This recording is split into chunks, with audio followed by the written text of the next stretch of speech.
Inilah yang juga dikhawatirkan orang lain. Mereka semua merasa lebih baik menyingkirkan si Hao sedikit lebih awal, membunuhnya atau menangkapnya. Lemparkan dia ke sini. Seseorang berteriak, seorang pemuda. Dia menjilat bibirnya, memperlihatkan gigi seputih salju, niat membunuhnya sangat kuat. Benar, bagaimana kita bisa membiarkannya mati seperti ini? Para elit di pihak kita tidak mungkin mati sia-sia. Dia harus dibawa ke kuburan mereka dan dikorbankan, berlutut di hadapanku dan meminta maaf atas dosa-dosanya. Seseorang menyarankan. Sekelompok anak muda itu semua berisik, bersemangat, dan teraduk. Pada saat yang sama, ekspresi mereka menunjukkan rasa dingin dan niat membunuh. Lemparkan saja dia ke sini. Seorang tetua juga mengangguk, merasa lebih baik menangkap si Hao daripada membunuhnya. Mereka bisa mendapatkan lebih banyak rahasia dari tubuhnya. Di danau, cakar besar Fearless Lion sudah menampar. Cahaya keemasan bersinar terang, sangat menyilaukan, mengguncang seluruh danau. Saat ini ia sedang bertransformasi, jadi tindakannya sangat terbatas, tetapi ia masih jauh lebih kuat daripada yang lain, mampu bertindak seperti biasa. Sementara itu, di bawah air, seluruh tubuh si Hao terasa seperti terbelah. Danau ini seperti batu kilangan mengerikan yang dapat memusnahkan semua dewa dan iblis, menghancurkannya di bawah menjadi pasta berdarah. Darah mengalir dari 7 lubangnya, tetapi tubuhnya masih bersinar. Seolah-olah sebuah komet menghantam bumi yang besar, hendak memberikan serangan fatal kepada singa itu. Sayangnya, luka-lukanya dari tempat ini terlalu parah, kehilangan kekuatan hidupnya sangat parah. Bersama dengan tekanan air danau, ia tidak dapat menunjukkan kekuatan terbesarnya. Hasilnya mudah terlihat. Ketika cakar besar itu turun, ia menerima luka serius. Singa tak kenal takut itu sangat besar, cakarnya yang besar seperti kait emas. Salah satu dari mereka menyentuh tubuh si Hao, memotong daging dan darah, luka yang begitu dalam hingga tulang dapat terlihat, hampir membuat organ dalam si Hao terbang keluar. Menarik, kau benar-benar masih bisa bergerak di danau, kekuatanmu tidak sepenuhnya tersedot oleh air danau. Kata singa tak kenal takut. Makhluk-makhluk di pantai semuanya tergerak, karena mereka sebelumnya telah mencobanya, tetapi tidak peduli kekuatan apapun yang mereka gunakan, itu akan selalu sepenuhnya larut. Menurut apa yang dikatakan singa emas, rasa sakit yang ditanggung seseorang di sini jauh melampaui batas-batas alam kultivasi mereka sendiri. Puff! Tepat pada saat ini, serangkaian darah menyembur dari bahu si Hao. Bahunya pecah, seluruh lengan kanannya hendak meninggalkan tubuhnya. Kemudian, dia mengeluarkan suara yang teredam, kaki kanannya gemetar, menjadi sangat hancur. Tulang kakinya patah menjadi beberapa bagian, hampir hancur berkeping-keping. Situasinya menjadi semakin buruk. Singa tak kenal takut sama sekali tidak perlu bertindak, si Hao sudah hancur berkeping-keping. Situasinya saat ini sangat mengerikan. Puff! Kemudian, sebuah lubang berdarah muncul di dada si Hao. Tulang dadanya patah, air danau ingin menyerbu masuk. Orang bisa melihat organ dalamnya terbelah. Hehe, akhirnya sampai pada tahap ini. Sepertinya aku bisa memenggal kepalamu jika aku memutarnya sedikit. Jadi kau tidak lebih dari ini. Singa emas berkata sambil tersenyum. Di pantai, banyak anak muda yang iri. Huang akan mati di tangan singa tak kenal takut pada akhirnya. Seberapa patut diirikan pencapaian pertempuran ini? Huang yang mulia akan mati. Bahkan mereka dari generasi yang lebih tua mengungkapkan ekspresi aneh, karena kali ini, kontribusi singa emas terlalu besar. Pada akhirnya, peti kayu busuk itu dapat dianggap telah direbut kembali olehnya. Begitu Huang mati, yang harus dilakukan singa tak kenal takut hanyalah mengambil peti kayu busuk itu dan dia akan berhasil menyelesaikan misinya. Meskipun si Hao dalam jalan buntu, di ambang kehancuran, dia tiba-tiba merasakan perasaan aneh. Itu karena meskipun dia menderita luka, itu tidak sampai pada titik di mana dia tidak bisa menahannya. Ada bola cahaya yang sangat kecil yang melepaskan kekuatan hidup yang aneh. Selain itu, justru karena jenis perlawanan inilah dia dapat mentransfer sebagian kekuatan magis tubuhnya, gerakannya juga menjadi sedikit lebih cepat. Dia menggunakan teknik Dewa Willow, mengobati luka-lukanya, berharap lengan, kaki, dada, dan bagian lainnya pulih. Sayangnya, gelombang kekuatan hidup ini sangat lemah, penyembuhannya sangat sulit, tidak dapat segera diobati. Selain itu, pada akhirnya, luka-luka yang dia terima dari danau lebih parah, jadi kondisi keseluruhannya masih memburuk. Singa emas itu tampaknya telah menyadari sesuatu. Jantungnya berdebar kencang, dengan cepat mengambil tindakan. Itu juga menjadi sedikit khawatir. Menurut pendapatnya, Huang tidak dapat dinilai dengan penalaran normal. Jika dia benar-benar berhasil bertahan, menjadi Raja Biksu Abadi kedua, maka ini tidak diragukan lagi akan menjadi bencana baginya. Bahkan jika dia berhasil menempa tubuh emas, di hadapan Raja Biksu Abadi kedua, dia akan tetap tampak loyo. Cakar besar Fearless Lion menghantam, terlebih lagi mulai meraih ke arah peti kayu busuk itu. Si Hao tidak menghadapinya secara langsung. Dia merasakan jenis transformasi itu. Ketekunannya, konstitusi yang kuat, dan faktor-faktor lainnya mulai berlaku, mungkin secara bertahap akan berkembang ke arah yang baik. Mungkin dia benar-benar dapat menghasilkan tubuh petarung yang lebih kuat melalui ini. Itulah sebabnya saat ini, hal terpenting yang harus dilakukan adalah melindungi dirinya sendiri, untuk tetap hidup. Dia tidak boleh jatuh di sini. Dia bergeser keluar. Benar saja, danau seperti rawa ini tidak dapat sepenuhnya membatasinya, gerakannya sangat cepat. Namun, singa emas memiliki keuntungan di sini. Pembatasan danau ini terhadapnya terbatas. Salah satu cakar seperti kait emas menebas, hampir menembus ruang di antara alis Si Hao. Simbol-simbol aneh berkedip-kedip, menakutkan tak tertandingi. Bunuh dia. Ekspresi beberapa tetua juga berubah, membuat singa emas mengambil tindakan tegas, memutuskan untuk tidak mengambil tawanan. Bagus, membunuhnya seperti ini juga bisa dianggap agak berselera. Singa emas berkata dengan dingin. Ia bergerak sedikit, menekan ke depan, karena tubuh emasnya akan segera menyelesaikan penempaannya, jadi ia tidak perlu terlalu khawatir lagi. Kulit baru itu secerah kain sutra, sangat mempesona. Kekuatan ilahi segera melonjak di sini, energi esensi melonjak, rantai tatanan ilahi menutupi semuanya dengan rapat. Si Hao menghela nafas. Dia benar-benar memasuki tempat kematian hari ini. Ada sekelompok orang di darat yang melotot padanya seperti harimau yang sedang mengawasi mangsanya. Banyak dari mereka adalah kultivator hebat. Tidak mungkin dia bisa naik. Namun, airnya sangat aneh, tubuhnya hampir hancur. Bahkan ada singa tak kenal takut yang ganas menyerangnya. Pada akhirnya, Si Hao mengatupkan giginya, lalu sambil membawa peti kayu busuk itu, dia menarik napas dalam-dalam, berenang menuju dasar danau. Terlepas dari apakah dia akan mati atau hidup, dia tidak ingin jatuh ke tangan orang-orang itu. Menurutmu kemana kamu akan pergi?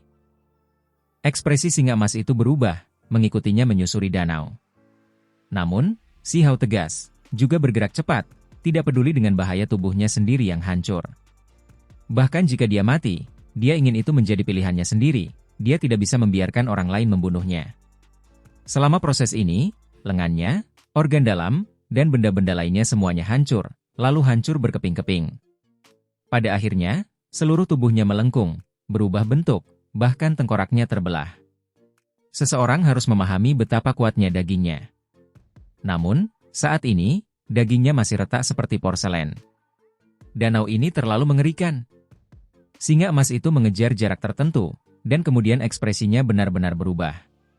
Ia tidak dapat terus turun lebih jauh, karena ia sedang menempa tubuh emas. Jika ia terus turun, ia akan merusak buah daunnya sendiri.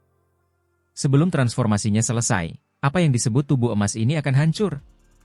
Matanya berkedip dengan cahaya dingin, hanya ketika ia melihat sosok itu secara bertahap tenggelam semakin dalam, terlebih lagi tubuh Si Hao hancur berkeping-keping, barulah ia melepaskan napas lega dan rileks. Tidak ada yang lebih mengerti daripada dia tentang tempat seperti apa dasar danau itu. Itu bahkan lebih mengerikan daripada bagian atas. Air danau melonjak.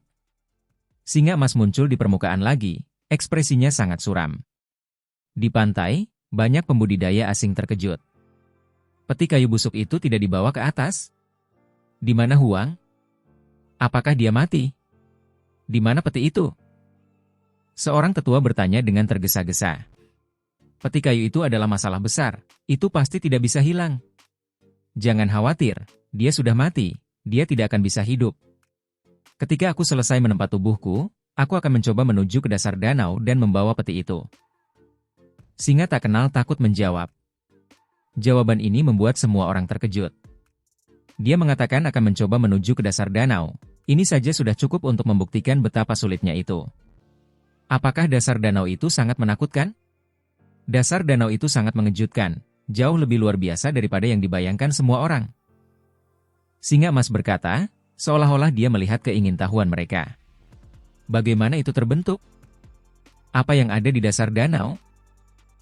Seorang pembudidaya hebat bertanya. Itu dibangun oleh para Buddha, di dalamnya tersimpan tatanan langit dan bumi yang unik, seolah-olah itu memperlihatkan reinkarnasi. Kalian semua berpikir air ini sangat menakutkan, tetapi pada kenyataannya, itu adalah obat yang tak tertandingi, itu adalah cairan ilahi. Cakar besar singa emas itu bergerak melalui air saat berbicara. Cairan ilahi? Makhluk-makhluk di darat tidak mengerti.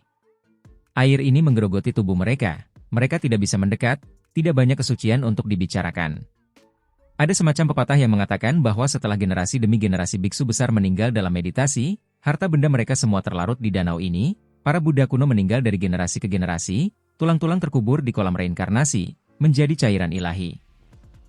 Kata singa emas. Ini membuat semua orang merasa ngeri. Cairan di kolam itu terbentuk dari individu-individu terhormat di masa lalu dari garis keturunan biksu kuno setelah mereka meninggal. Untuk berendam di danau jenis ini, hanya memikirkannya saja membuat kulit semua orang di pantai menghasilkan lapisan bulu kuduk merinding. Semua orang terlalu banyak berpikir. Sebagai biksu abadi, bagaimana tubuh mereka bisa memiliki kotoran? Tubuh mereka penuh dengan aura ilahi, daging dan darah telah lama dimurnikan. Meskipun mereka adalah biksu yang belum mencapai umur panjang, setelah memasuki kolam ini, mereka telah lama memurnikan tubuh mereka. Daripada mengatakan tulang-tulang mereka terkubur di sini, lebih baik mengatakan bahwa kekuatan ilahi mereka akhirnya berkumpul di sini. Kata singa tak kenal takut. Jika Huang turun ke sana, bagaimana jika dia selamat, akhirnya memperoleh manfaat? Seseorang bertanya dengan tergesa-gesa. Bagaimana mungkin? Dasar danau bahkan lebih berbahaya. Begitu seseorang masuk, dagingnya pasti akan meledak, roh primordialnya menjadi hujan cahaya, benar-benar tersebar. Kata singa tak kenal takut. Kenapa? Dasar danau berbeda. Dikabarkan bahwa ada beberapa biksu kuno yang terlalu kuat. Pada akhirnya, mereka tidak sepenuhnya hancur, sisa-sisa tubuh mereka masih ada, berkumpul di dasar danau. Jika Huang turun, bagaimana dia bisa menahan tekanan seperti itu? Tubuh dan jiwanya pasti akan terhapus. Kata singa emas. Ketika makhluk-makhluk di darat mendengar kata-kata ini, mereka merasa terkejut, alis berkerut. Tempat ini benar-benar memiliki sejarah yang hebat. Tempat pemakaman para Buddha, kolam tempat tulang-tulang biksu abadi berada. Ini membuat semua orang menggigil, merasakan hawa dingin mengalir di sekujur tubuh mereka. Ini terutama terjadi ketika, di mata para pewaris garis keturunan biksu kuno, tempat ini benar-benar suci, luar biasa, penuh keberuntungan, membuat orang lain merasakan tubuh mereka menjadi dingin. Ini adalah cairan suci yang berharga? Seorang anak muda hampir tergagap. Kolam ini terlalu menakutkan. Tentu saja, ada juga orang-orang yang percaya bahwa tempat ini pasti memiliki rahasia besar, sebenarnya akan menciptakan reinkarnasi, menjadi tempat kelahiran kembali. Jelas betapa luar biasanya danau ini. Hanya saja, siapa yang berani masuk untuk menyelidiki? Tidak seorang pun dapat menuju ke dasar danau, bahkan sulit bagi singa. Ini adalah sesuatu yang dapat mereka ketahui dari kata-katanya tadi.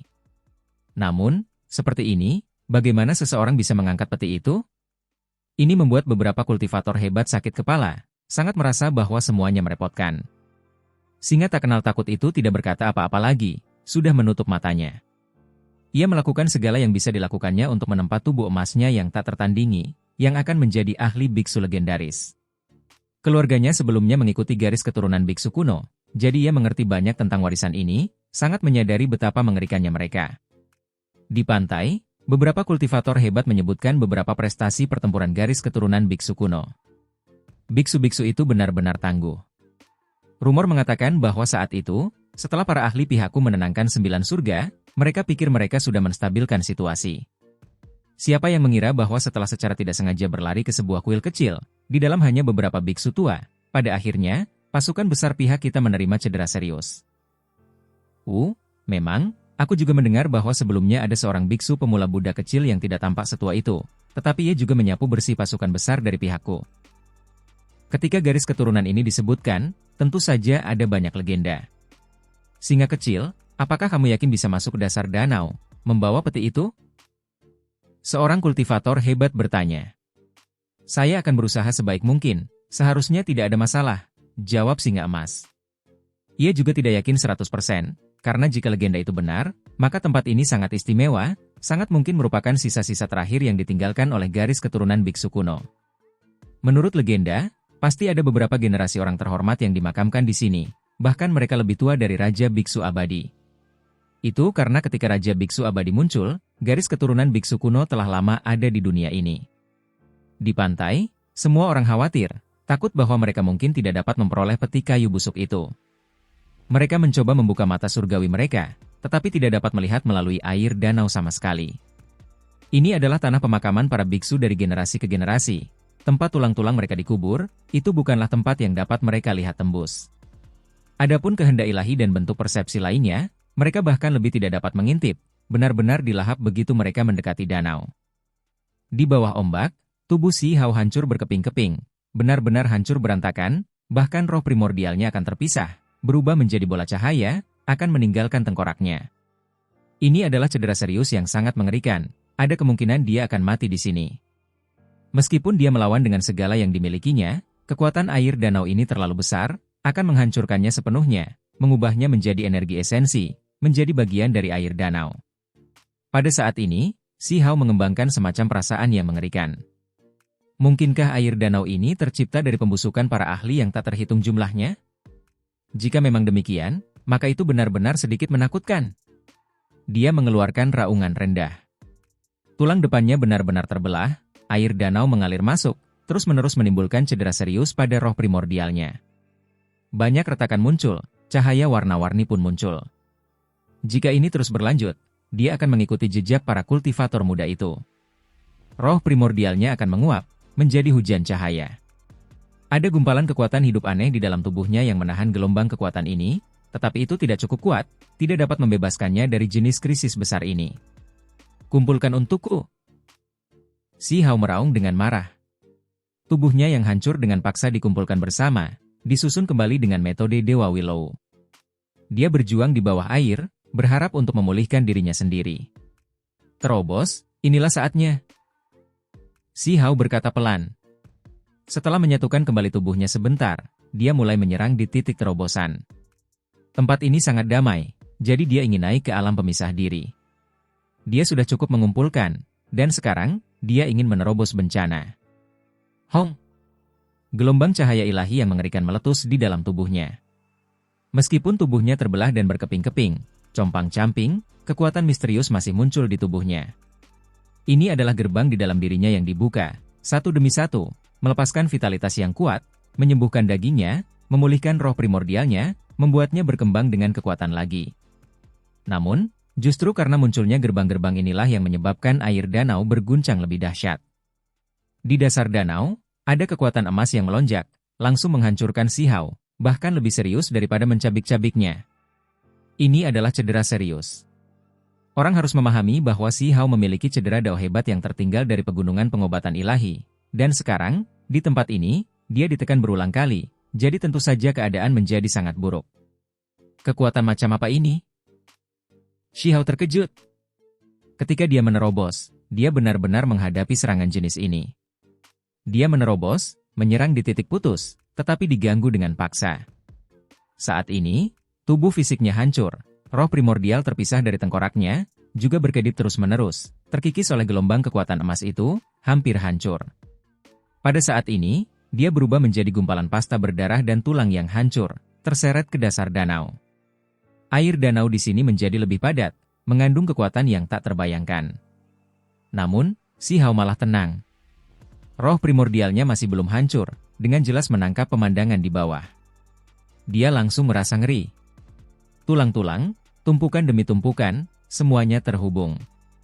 Ini adalah pemandangan di dasar danau. Air danau di atas tampak suci, memancarkan kecemerlangan, berkilau dan tembus cahaya, namun pemandangan di bawah ini mengerikan, tulang-tulang patah di mana-mana. Pemandangan macam apa ini? Ini adalah tanah suci biksu kuno yang dibicarakan oleh singa emas, tanah terakhir dari peristirahatan abadi. Tulang-tulang bertumpuk di mana-mana, itu benar-benar sedikit aneh dan menakutkan. Si Hao sangat terguncang, pada saat yang sama, dia berada di saat yang paling berbahaya dalam hidupnya. Cahaya warna-warni keemasan dilepaskan tepat oleh tulang-tulang ini, ingin memurnikannya sepenuhnya. Hong! Ini terutama terjadi ketika di tumpukan tulang, ada beberapa tulang yang awalnya berwarna keemasan. Mereka sangat ilahi, memancarkan cahaya lembut, mengelilinginya, ingin memurnikannya sepenuhnya. Saat ini, kondisinya sangat mengerikan. Dia sudah tidak memiliki bentuk manusia yang lengkap, menjadi segumpal daging dan tulang yang patah. Jika dia terus dibatasi seperti ini, itu akan sangat berbahaya. Bola cahaya ini terbakar seperti tungku emas, membakar dan memanggangnya. Orang bisa dengan jelas melihat bahwa roh primordial Si Hao juga hancur berantakan, seperti tubuhnya, tidak dapat tetap utuh. Apakah aku benar-benar akan mati di sini? Si Hao benar-benar tidak mau. Dia tidak mau menyerah, masih melawan, berjuang. Proses terobosan tadi terputus, sekarang, dia sudah tidak memiliki kekuatan yang lebih besar. Hong! Gumpalan daging Si Hao meledak, hancur berkeping-keping, menjadi kabut berdarah, bahkan tulang-tulangnya menjadi partikel-partikel seperti pasir. Dia sekarang hancur berkeping-keping. Pada saat ini, roh primordialnya berubah menjadi banyak pecahan, bersinar di sini, akan berhamburan ke segala arah. Namun, Si Hao masih berjuang tanpa henti. Dia menggunakan semua metode yang dia tahu untuk mencegah dirinya dari kematian, berharap untuk bertahan. Pada saat ini, semua jenis teknik berharga muncul, semua jenis simbol berkembang bersama. Dia menggunakan semua metode yang dapat dia pikirkan. Suatu jenis suara kitab suci yang aneh terdengar. Kali ini, bahkan lebih hebat dari sebelumnya, dan itu memungkinkan dia untuk sepenuhnya menyadari bahwa ini adalah kitab suci yang tidak dapat dihancurkan. Itu berubah menjadi simbol satu demi satu, menyatu dengan dagingnya yang terfragmentasi, terus-menerus kusut di sekitarnya. Seolah-olah tanah liat sedang dibuat, dihancurkan dan ditempa berulang kali. Kitab suci yang tidak dapat dihancurkan adalah teknik yang kuat untuk mengolah daging sejak awal. Dalam domain ini, itu dapat menampilkan efek ajaib yang tak terbayangkan. Setelah ditempa ratusan hingga ribuan kali, gumpalan daging itu benar-benar mulai menggeliat, mulai tumbuh lagi. Pada akhirnya, ia kembali tampak seperti tubuh. Tulang-tulangnya juga tumbuh, terhubung lagi. Sebuah tubuh mulai memadat sekali lagi. Si Hao ingin berteriak, ingin meraung. Meskipun dagingnya telah diciptakan kembali, perlahan pulih, roh primordialnya tidak seberuntung itu, masih berkeping-keping, mungkin hancur berkeping-keping. Kitab suci yang tidak dapat dihancurkan dikenal sebagai metode hebat yang tak tertandingi, di masa lalu dikenal sebagai salah satu dari 3 kitab suci kuno paling kuat. Satu-satunya hal yang disayangkan adalah bahwa roh primordial tidak dapat diperbaiki, atau ia akan menjadi nomor 1 di bawah langit. Tanpa diragukan lagi, dalam hal mengolah daging, ini adalah kitab suci nomor 1. Itu memungkinkan daging Si Hao untuk ditempa kembali, muncul kembali. Namun, roh primordial akan terus terfragmentasi, masih di jalur menghilang. Si Hao mengeluarkan suara gemuruh yang hebat, cahaya roh primordialnya melakukan segala yang bisa dilakukannya untuk menyerbu ke dalam tubuhnya. Pecahan-pecahan itu menuju ke tengkoraknya, tetapi pada akhirnya, sebuah tengkorak emas menarik mereka, mencegahnya melakukan apa yang diinginkannya. Di dasar danau terdapat banyak potongan tulang dewa, salah satu tulang emas bahkan lebih misterius, sebenarnya akan menyedot roh primordial Si Hao. Puff! Pada akhirnya, pecahan-pecahan roh primordial ini bersinar, tidak punya pilihan, mereka menyerbu ke dalam dada Si Hao, menyatu dengan organ-organ dalamnya, tidak mau keluar lagi. Rekonstruksi daging, rekonstruksi roh primordial. Si Hao berkata dengan suara gemuruh rendah. Dia berharap untuk menerobos, bertransformasi di sini. Kitab suci yang tak terhancurkan bekerja, menyembuhkan tubuhnya yang terluka, memadatkan tubuh yang kuat dan tak terhancurkan. Selama proses ini, tubuhnya juga mengalami proses yang aneh. Di dalam organ-organ dalamnya, seolah-olah sebuah istana misterius terbentuk, menguduskan fragmen-fragmen roh purba. Dagingnya terbentuk, direkonstruksi. Ini adalah proses yang sulit. Ketika berhadapan dengan kekuatan air yang mengerikan, kitab suci abadi milik Si Hao menunjukkan kegunaan yang luar biasa. Hanya saja, selama proses ini, roh primordial yang mengalir deras menyatu dengan organ-organ dalamnya. Di dalam tubuhnya, 5 organ dalamnya bersinar, menjadi tidak jelas, membentuk 5 istana, melindungi roh primordialnya. Itu karena kekuatan korosi eksternal masih ada, merusak dagingnya, menghancurkan roh primordialnya. Sementara itu, dagingnya dilindungi oleh kitab suci abadi, simbol-simbol aneh terkondensasi ke dalam dagingnya, membuatnya tidak mudah meledak lagi. Namun, roh primordialnya tidak didukung oleh kitab suci, sehingga membuatnya sangat lemah.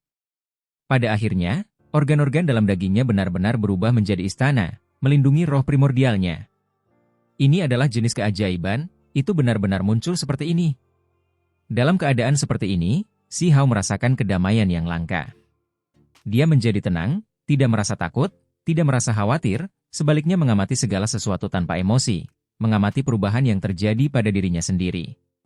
Selalu ada semacam pepatah di dunia kultivasi, yang menyatakan bahwa makhluk hidup, selain dari kehidupan aslinya, memiliki 5 kehidupan lagi, yang sesuai dengan 5 elemen dunia. Namun, mereka sangat sulit untuk benar-benar diaktifkan. Secara normal, ketika makhluk terbunuh, maka mereka akan mati, tidak ada yang tidak terduga akan terjadi. Hanya dalam kasus-kasus khusus, seseorang, bahkan setelah benar-benar mati, masih hidup pada akhirnya, ini bahkan terjadi ketika jiwanya hancur. Inilah tepatnya masalah 5 kehidupan yang dibahas semua orang. Misalnya, ada beberapa yang dapat menjalani kehidupan kedua, ini juga karena salah satu dari 5 kehidupan mengambil alih. Dari sini dapat memulihkan semangat muda seseorang, membangun kehidupan yang sama sekali baru. 5 kehidupan, bersama dengan kehidupan utama, secara total, berarti bahwa seseorang sebenarnya memiliki 6 kehidupan, yang memungkinkan seseorang untuk hidup selama 6 generasi.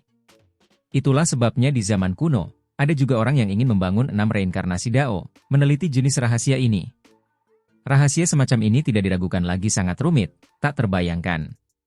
Di jalur 6 reinkarnasi, orang yang berjalan di garis depan adalah Raja Abadi 6 reinkarnasi dari garis keturunan biksu kuno. Saat ini, Si Hao melihat hal-hal yang terjadi di tubuhnya, memperoleh beberapa wawasan, memahami 5 kehidupan dari perspektif yang berbeda. 5 organ dalam membuka 5 gerbang, masing-masing terhubung ke kehidupan. Dia berkata pelan pada dirinya sendiri. Dia menyaksikan beberapa misteri yang mendalam, tetapi ini tidak berarti bahwa dia telah merebut 5 kehidupan, tetapi lebih tepatnya dia menyaksikan beberapa hal yang paling sederhana dan mendasar. Tentu saja, ini berbeda dari jalur kultivasi masa lalu, itulah sebabnya tingkat pemahamannya juga berbeda. Alasan mengapa dia bisa memiliki prestasi hari ini sangat terkait dengan menggunakan tubuh sebagai benih, terus-menerus membuka gerbang di dalam tubuhnya. Inilah sebabnya dia bisa menyaksikan beberapa hal aneh. Roh primordialnya dipelihara di 5 istana di dalam 5 organ dalamnya, perlahan pulih, terlindungi di dalam.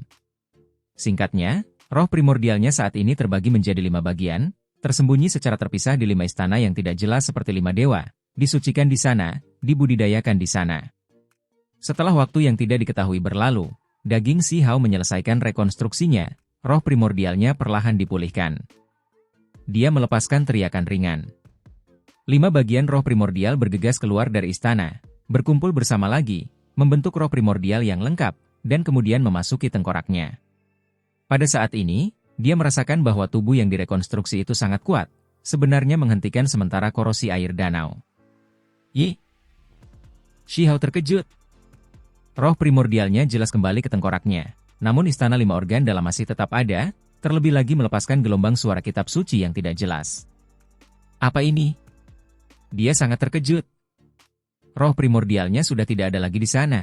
Siapa yang melantunkan kitab suci? Suara kitab suci itu sangat tidak jelas, dan juga sangat jauh, seolah-olah itu datang dari batas cakrawala, juga seolah-olah beriak dari gurun besar, sangat misterius. Si Hao mendengarkan dengan saksama, tetapi tidak bisa memahaminya, tidak tahu kitab suci macam apa itu. Kemudian, sesuatu yang lebih aneh terjadi. Sosok yang tidak jelas muncul, membawa energi abadi, muncul di 5 organ dalam. 5 istana itu tepat berada di 5 organ dalam, misterius dan menakjubkan. Sosok yang samar itu tidak memasuki ke 5 istana, tetapi malah duduk di ruang di antara mereka. Sosok itu tidak bergerak sama sekali, seolah-olah mendengarkan dengan penuh hormat, seolah-olah memperoleh pencerahan di sana. Si Hao segera menyadari bahwa sosok yang samar itu justru merupakan salah satu makhluk yang dihasilkan oleh 3 bunga Dao agungnya. Itu dia, orang yang tampaknya hidup di masa lalu. Si Hao terkejut. Makhluk itu sebelumnya telah menerima pukulan dari guillotine pembunuh abadi untuknya, hampir mati dalam prosesnya, pada akhirnya dililit oleh jejak reinkarnasi, mengikat tubuhnya, baru kemudian tidak menyebar. Setelah entah berapa lama waktu berlalu, sosok itu menghilang dengan sekejap, lenyap. Kemudian, sosok lain berjalan mendekat, duduk di sini, tepatnya sosok yang terikat oleh untaian energi asal, makhluk lain yang dihasilkan oleh bunga Dao agung yang mekar di atas kepalanya. Ini membuat Si Hao curiga, kedua sosok ini muncul satu demi satu di sini. Apakah mereka di sini untuk mendengarkan kitab suci, atau untuk melakukan sesuatu yang lain? Dia berkonsentrasi mempelajari ini, merasa seperti semua yang dia lihat hari ini tidak hanya aneh, mereka juga akan memengaruhi banyak hal di masa depan. 5 istana Vyscera memiliki rahasia besar, mengandung kekuatan yang tak terbayangkan yang layak digali di masa depan. Sekarang, dia tidak punya waktu untuk berpikir terlalu banyak lagi. Dia sudah tenggelam ke dasar danau, duduk di atas tumpukan tulang, saat ini dalam keadaan seimbang. Sayang sekali, meskipun roh primordialku kuat, tidak ada cara untuk mengolahnya. Jika ada sesuatu yang sebanding dengan kitab suci yang tidak dapat dihancurkan untuk daging, maka itu akan menjadi tak tertandingi. Xi Hao menyesal. Namun, dia juga tahu bahwa ini tidak realistis. Bagaimana mungkin semua kitab suci terhebat jatuh ke tangannya? Tanpa diragukan lagi, dagingnya secara bertahap bertahan dari cobaan ini. Selain harus dengan hati-hati melindungi roh primordialnya, dia sudah bisa bergerak tanpa banyak rasa takut yang menahan. Kali ini, dagingnya meledak berkeping-keping, dan kemudian kitab suci yang tidak dapat dihancurkan menunjukkan kekuatannya, merekonstruksi dagingnya. Ini sama seperti kelahiran kembali. Kapan aku bisa membuat kitab suci milikku sendiri? Dia berkata pada dirinya sendiri. Dia tahu bahwa ini masih jauh, kecuali dia benar-benar menguasai banyak metode dunia, apapun yang dia buat sendiri juga tidak akan begitu ajaib. Xi Hao tidak terburu-buru untuk bangun, malah memahami segala sesuatu tentang dirinya di sini. Dia mengonsolidasikan dagingnya, menempa kembali tubuhnya. Dia tidak merebut kekuatan di sini, sebaliknya murni mengandalkan kekuatan yang dilepaskan oleh gerbang di dalam tubuhnya. Meskipun dia saat ini dalam keadaan seimbang dengan kolam reinkarnasi, dia masih merasa khawatir. Dia tidak seperti singa emas yang dengan gila-gilaan menyerap ramuan suci di dalam danau ini. Menurut pendapat Xi Hao, dengan begitu banyak tulang di danau ini, pasti ada banyak individu hebat yang meninggal di sini. Ini adalah danau yang dihasilkan dari daging mereka yang terlarut, jadi dia tidak berani dengan gegabah mencoba menyerapnya ke dalam tubuhnya.